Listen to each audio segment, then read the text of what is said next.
Assalamualaikum warahmatullahi wabarakatuh.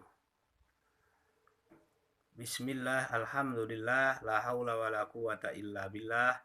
Allahumma salli ala sayyidina Muhammad ibn Abdillah wa alihi wa sahbihi wa mawalah. Amma ba'du. Anak-anakku sekalian, bagaimana kabarnya di rumah? Baik-baik ya. Nah, anak-anakku sekalian, kelas 7 MTS Khalifah Nusantara yang berbahagia, pada kesempatan ini pelajaran kita adalah pelajaran fikih ya. Ini bukunya, silahkan dibuka ya.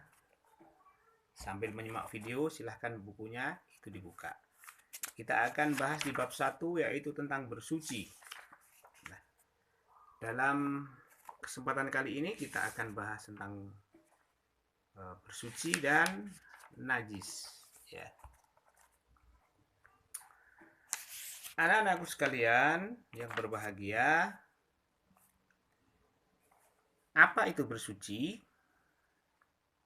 Bersuci itu berasal dari bahasa Arab, yaitu toharoh, yaitu membersihkan diri, baik badan, pakaian, maupun tempat dari hadas dan najis. Bersuci merupakan masalah yang sangat penting di dalam agama Islam dan merupakan pangkal pokok dari ibadah yang menjadi penyongsong bagi manusia dalam menghubungkan diri kepada Allah Subhanahu wa Ta'ala. Allah Subhanahu wa Ta'ala berfirman di dalam surah Al-Maidah ayat 6, A'udzu billahi minasyaitonir rajim. Ya ayyuhalladzina amanu idza qumtum ilas sholati faghsilu wujuhakum wa aydiyakum ilal marafiqi wamsahu bi ru'usikum wa arjulakum ilal ka'bain. Wahai orang-orang yang beriman, apabila kamu hendak melaksanakan sholat, maka basuhlah wajahmu dan tanganmu sampai ke siku, dan sapulah kepalamu dan basuh kedua kakimu sampai kedua mata kaki. Kemudian sabda Rasulullah Shallallahu Alaihi Wasallam yang diriwayatkan oleh Imam Muslim, an Ibni Umar radhiyallahu anhuma, sami'tu Rasulullah Shallallahu Alaihi Wasallam yaqulu la yaqbalullahu sholatan bighairi tahur.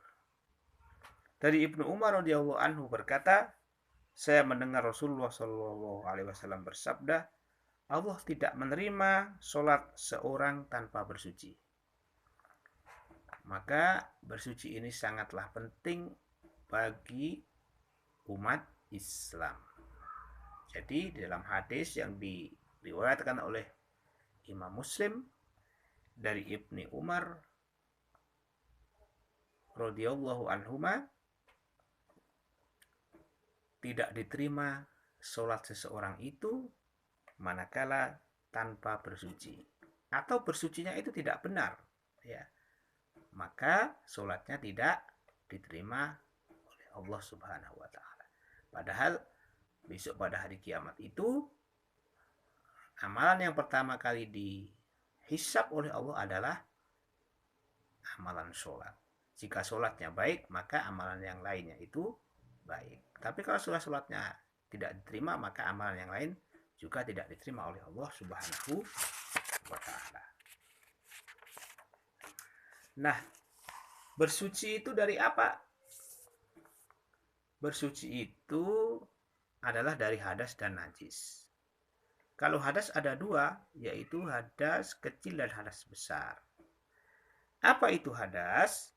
Hadas adalah keadaan seseorang yang menghalangi untuk melakukan ibadah. Ibadah itu maksudnya sholat ya, atau kalau haji tawaf gitu. Ada dua macam hadas, yaitu hadas kecil dan hadas besar. Kalau hadas kecil itu adalah keadaan seseorang yang dapat disucikan dengan wudhu atau tayamum sebagai pengganti wudhu.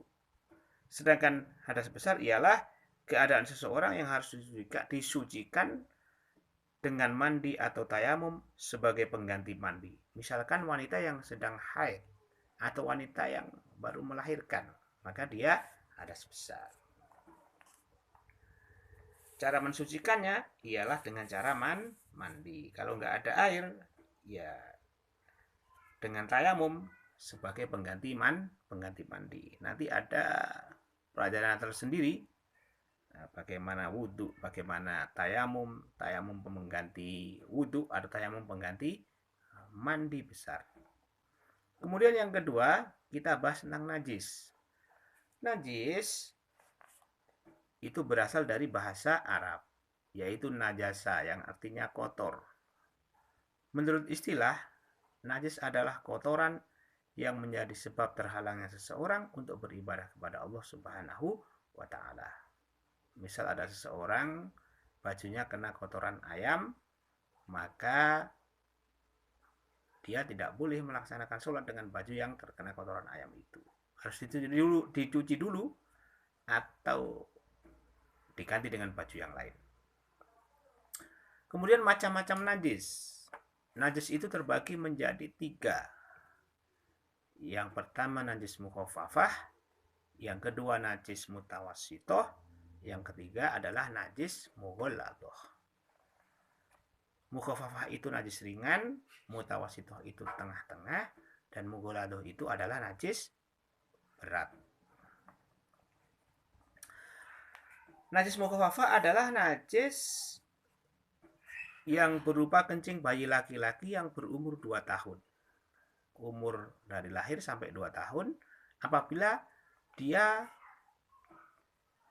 hanya minum ASI, air susu ibu, tidak makan yang lainnya. Nah, tapi kalau ada bayi laki-laki kemudian lahir setelah mungkin 1 minggu atau 1 bulan, dikasih minum air teh atau dikasih makan bubur, maka najisnya bukan lagi najis mukhaffafah, maka najisnya menjadi najis mutawassithah. Itu. Bagaimana cara membersihkan najis mukhaffafah? Yaitu cukup dengan membersihkan air pada tempat yang terkena najis tersebut. Kemudian yang kedua adalah najis mutawassithah, najis sedang. Hukumnya itu di tengah-tengah. Yaitu najis yang selain yang termasuk najis mughalladah dan najis mukhaffafah, maka dinamakan najis mutawassithah, sedang. Contohnya air kencing orang dewasa, kotoran hewan, nanah, darah dan sebagainya. Itu semua adalah najis mutawassithah. Najis mutawassithah itu dibagi menjadi 2, mutawassithah hukmiyah dan mutawassithah ainiyah. Mutawassithah hukmiyah yaitu najis yang kita yakini adanya tetapi tidak ada bau, rasa dan warnanya. Contohnya yaitu air kencing yang sudah kering. Maka cara membersihkannya cukup dengan mengalirkan air di atas benda yang terkena najis tersebut. Misalkan ada di lantai, itu di teras rumah, nah, itu misalnya ada kencing yang sudah kering, mungkin ada anaknya kadang-kadang yang masih kecil kencing di situ kering, maka bagaimana cara membersihkannya? Yaitu cukup mengalirkan air di atas benda yang terkena najis tersebut. Kemudian najis mutawassithah ainiyah, yaitu najis yang masih ada bau, rasa, atau warnanya. Kecuali warna dan bau yang sangat sukar untuk dihilangkan, maka ini dimaafkan. Misalkan ada kotoran tai ayam di lantai, sudah kita gosok, sudah itu kok baunya masih ada, maka itu dimaafkan. Sudah digosok, itu disiram, kok masih ada sedikit-sedikit, itu dimaafkan. Cara mensucikan di sini adalah dengan mencucinya sampai hilang zat, bau, rasa dan warnanya. Yaitu kuncinya dicuci, sudah hilang zatnya, baunya, rasa dan warnanya. Itu harus hilang. Kemudian yang ketiga adalah najis mughalladah, yaitu najis yang terberat, yang paling berat, yaitu najis air liur dan kotoran yang keluar dari anjing dan babi. Cara mensucikannya yaitu menyiramkan air sebanyak 7 kali dan salah satunya dicampur dengan debu atau tanah yang suci. Nah, itu macam-macam najis. Kemudian ada benda-benda najis.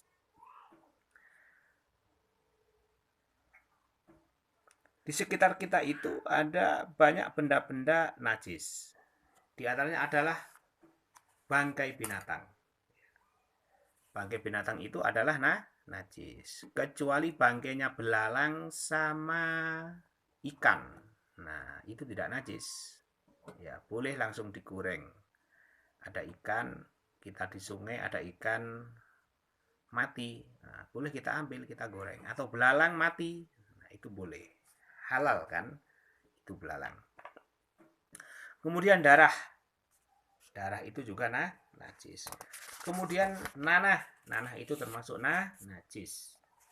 Semua benda yang keluar dari jalan depan dan belakang, ya, kotoran manusia maupun hewan, itu semua adalah najis.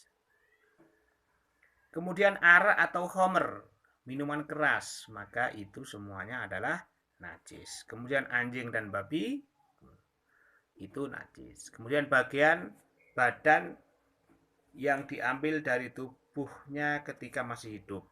Nah, misalkan ada seseorang kepingin daging sapi, dia punya sapi, sapinya besar, di punggungnya itu ada dagingnya yang besar, karena kalau beli daging sapi itu lumayan mahal kan, dipotonglah sapi itu punggungnya, sapinya masih hidup ini, maka bagian tubuh yang dipotong itu, maka itu adalah najis, itu adalah bangkai.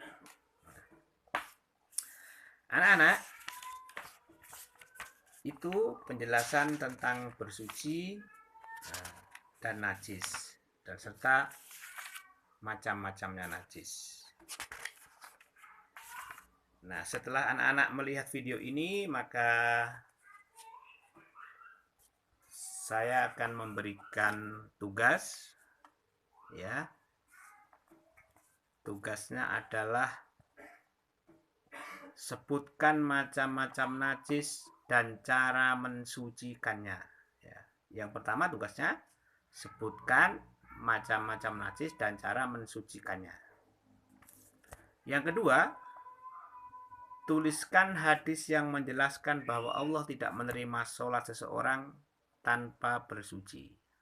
Yang kedua, tuliskan hadis yang menjelaskan bahwa Allah tidak menerima sholat seseorang tanpa bersuci. Nah, boleh ditulis di kertas, kemudian difoto, kemudian dikirimkan, ya, dikirimkan ke saya. Atau boleh pakai PDF. Yang penting mengerjakan. Nah, tolong ini dikerjakan dengan baik anak-anak ya. Nanti akan ada nilai tugas, ya, nilai tugas itu mendapatkan nilai. Nah, itulah anak-anak pembelajaran kita, yaitu pembelajaran fikih pada kesempatan kali ini. Mudah-mudahan bermanfaat dan barokah. Kita baca hamdalah bersama-sama. Alhamdulillahi rabbil alamin. Wallahul muwafiq ila aqwamit thoriq. Wassalamualaikum warahmatullahi wabarakatuh.